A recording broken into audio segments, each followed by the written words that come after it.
Welcome to my YouTube automotive channel. In today's video I have a 2009 Chevy Equinox and I will show you which fuses to check in case your power outlets or cigarette lighters are not working. So you'll have one here and you might also have one on the back of the middle console. This video will apply to Chevy Equinoxes made from 2007 all the way up to 2009. Okay, and just to show you, the rear power outlet is located right here.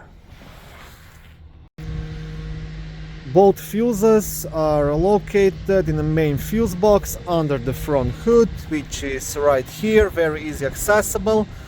Now to lift the cover, you will just have to press onto these two black tabs to unlock it and then lift it straight up.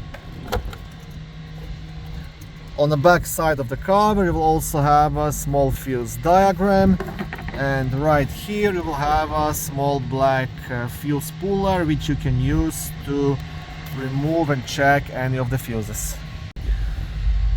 You will have a total of 2 fuses to check.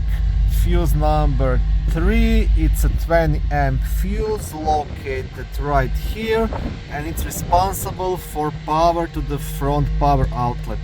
And fuse number 40, it's also 20 amp fuse located here, responsible for power to the rear power outlet if your Chevy Equinox has one.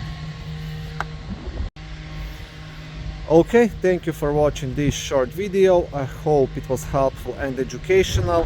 If it was, please like it and consider subscribing to my YouTube automotive channel.